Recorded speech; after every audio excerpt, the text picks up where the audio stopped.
staff dengan data dari Sakila Database. Target kita sekarang adalah ngisi tabel fakta. Tabel fakta itu akan ada sekitar 6 kolom ya, 6 field.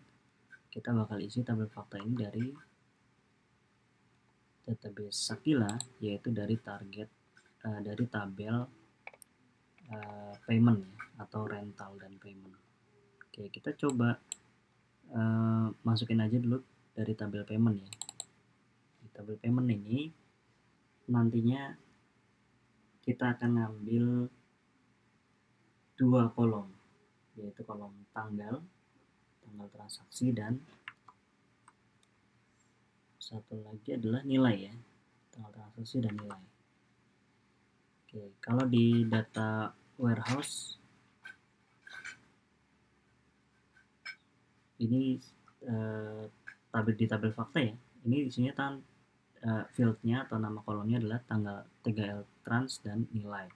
Sementara di database Sakila itu kesimpan datanya adalah di payment date dan amount. Nah, ini nama kolomnya beda ya. Ini nanti harus kita samain dulu. Oke, untuk langkah awal kita coba hapusin beberapa kolom yang nggak kita pakai. Yang pertama payment ID, ini kita hapus saja. Terus customer ID juga gitu. Terus tabel staff ID juga sementara kita hapus dulu, ini sebetulnya nanti kita butuhin ya. Rental ID kita hapus, dan last update. Oke, setelah kita hapus beberapa kolom yang nggak kita perlukan, kita masuk ke bagian view and clean data.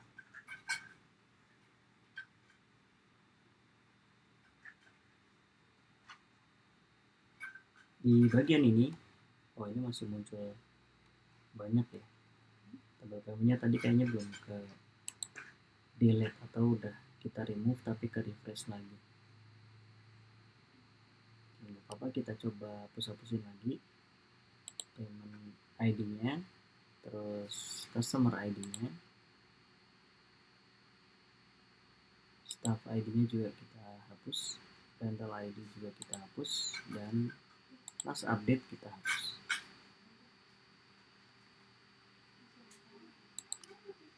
Di bagian clean 2 nanti kita coba untuk ubah. Yang pertama kita ubah namanya dulu. Kita perlu ubah namanya sesuai dengan kolom yang ada di data warehouse kita, yaitu tanggal trans dan nilai. Jadi di amount ini kita ganti, kita rename jadi nilai. Untuk merubah nama kolomnya kita bisa klik 3 titik ini ya, 3 titik ini, more optionnya, kita klik aja, terus pilih yang rename field. Nanti kita ganti aja nama kolomnya dengan nama yang sesuai dengan yang ada di data warehouse kita. Oke, kalau udah kita isi atau kita ubah nama kolomnya, sekarang saatnya kita ngebentuk kolom ID. Kayak kemarin caranya ya. Kolom ID itu kita bakal pakai create calculated field. Terus di sini kita kasih nama kolomnya jadi ID. Terus di bagian formulanya ini tinggal kita kasih rumusan untuk row number. Cuma kayak kemarin ya, kita bisa lihat di sini lagi ya. Untuk rumusan row number itu diklik aja, cari aja row gitu, terus nanti kita dapat fungsi row number. Kita lihat example-nya aja, contohnya aja. Nah, kita bakal pakai rumus dari order by dulu, terus kita panggil kolomnya. Misalkan kita panggil kolomnya dari tanggal transaksi deh, terus kasih titik 2 row number. Oke, dipastiin formulanya nggak ada yang error, dan kita bisa untuk cek datanya di apply and close. Nanti kita harusnya udah dapetin satu kolom ID dengan nilai dari 1 sampai sejumlah datanya ya, berdasarkan urutan dari tanggal transaksinya. Oke, kita bisa lihat di sini sampai 16.040 kalau nggak salah ya. 45, 40-an. Oke, itu dia kolom ID. Nah, kita juga perlu nambahin beberapa kolom tiga ini ya, FK film, FK pelanggan, dan FK staff. Caranya gimana? Kayak biasa ya, ini kita karena tipe datanya adalah integer atau number ya, bilangan bulat untuk masing-masing FK ini. Sementara kita buat kolom dengan isian 0 dulu aja. Jadi di sini kita bakal buat yang pertama FK film. Di sini nama kolomnya FK film ya. Isi aja angka 0 gitu.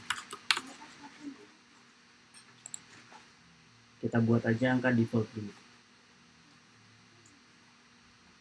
Oke, terus setelah itu sisanya FK pelanggan dan FK staff ini juga kita buat kolomnya.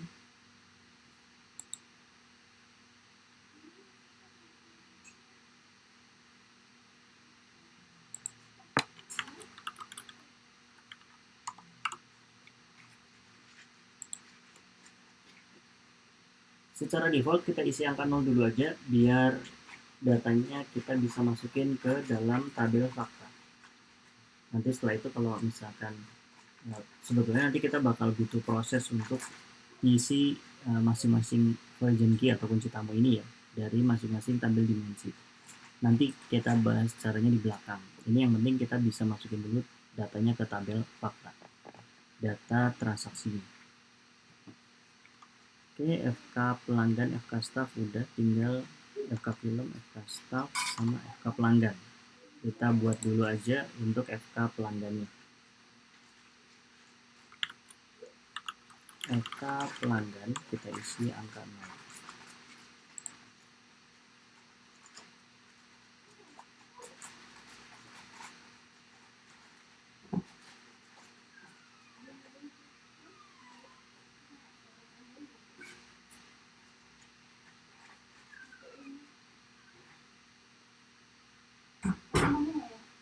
Oke, setelah ini semua kebentuk, kita pilih outputnya. Jadi kita bentuk outputnya ke tabel fakta di data warehouse kita ya. Jadi diklik aja plusnya. Terus nanti kita bisa pilih outputnya.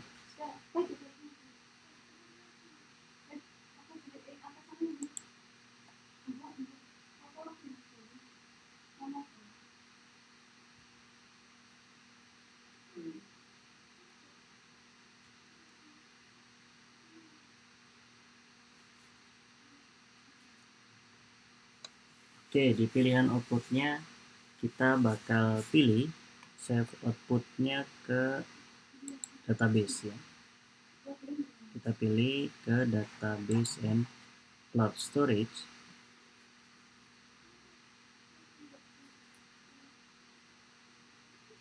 Terus koneksinya kita pilih yang ke localhost.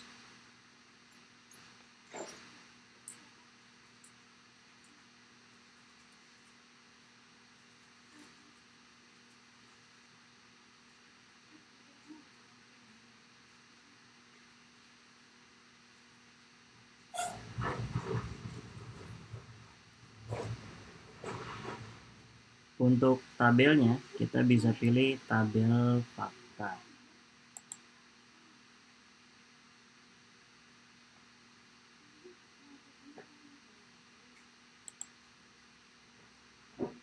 Oke, dan write optionnya seperti biasa ya. Di write option kita pilih yang replace data. Replace saja datanya.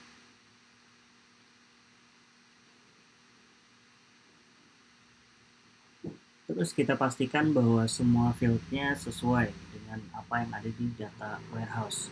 Jadi antara flow,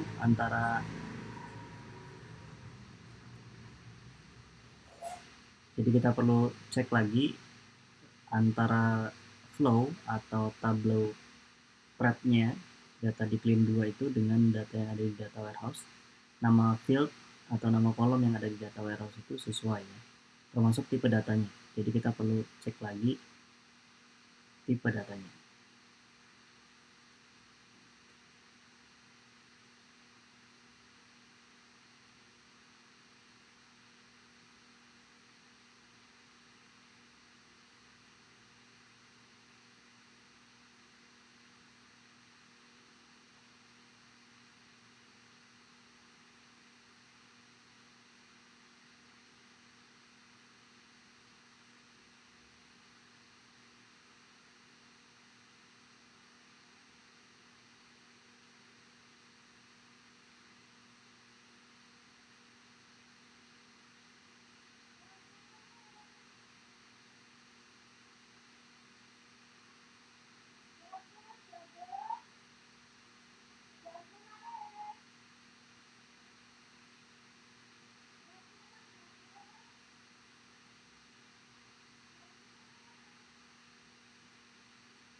Oke, kalau kita lihat di sini kok nggak ada datanya ya. Tabel fakta itu seharusnya strukturnya kelihatan ya.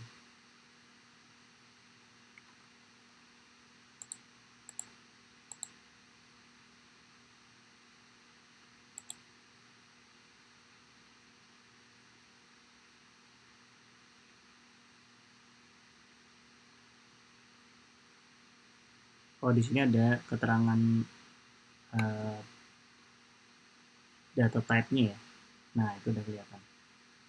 Jadi tanggal trans itu di database kita masih tipenya date.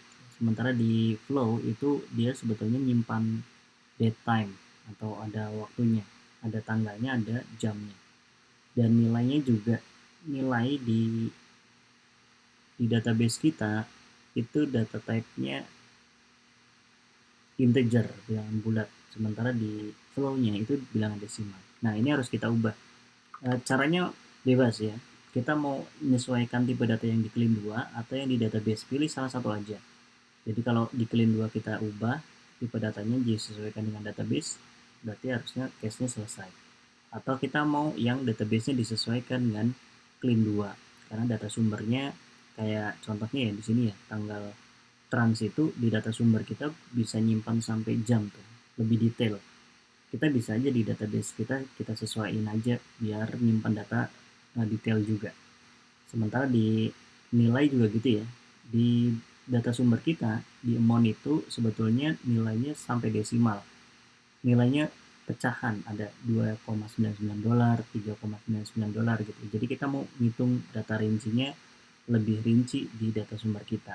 Sedangkan di database kita nyimpannya data bulat, data integer atau bilangan bulat. Jadi ini bakal ada pembulatan tertentu nantinya. Takutnya penyumlahannya jadi nggak sesuai. Makanya ini harus kita sesuaikan di sisi database-nya aja. Di sisi database, di date time ini tanggal trans, di tanggal transnya kita ubah ke date time aja. Termasuk yang nilainya ya. Nilainya juga kita buat desimal aja dengan 2 digit di belakang koma. Biar nanti datanya bisa rinci keluarnya. Oke, kita simpan dulu yang tanggal trans.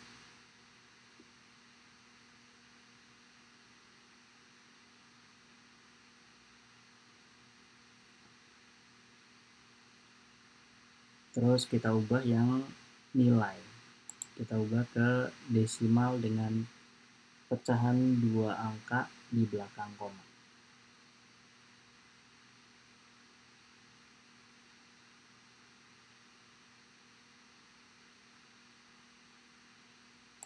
Ini jadi 10,2. 10,2 itu maksudnya bukan angkanya jadi 10,2 ya, tapi 10 angka, 10 digit di sebelah kiri koma dan 2 angka, 2 digit angka di sebelah kanan koma. Oke, setelah di refresh biasanya Tableau Prep gak akan deteksi otomatis. Makanya ini kita perlu ubah dulu ya. Kadang di refresh juga nggak ke refresh. Jadi biasanya ini outputnya kita pindahin dulu ke file, terus kita coba balik lagi ke database biar dia coba koneksi ulang.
setelah kita coba refresh, kita koneksi ulang ya ke localhost, terus ke tabel fakta, dan kita replace saja datanya, hasilnya udah match kayak gini. Kalau udah match tanpa ada status error, tanpa ada alert yang error gitu ya, kita run flow aja langsung,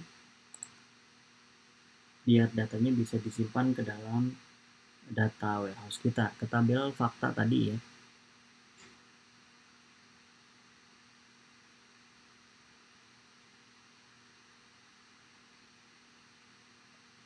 Kalau ada konfirmasi kayak gini, di replace aja, nggak apa-apa, nggak usah takut error ya. Kita bakal refresh datanya karena memang datanya cuma itu aja.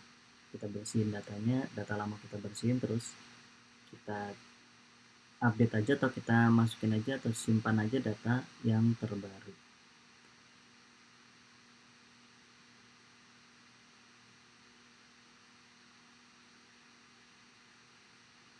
Oke, sekarang kita lihat ya, kalau prosesnya mungkin di teman-teman nggak selama ini.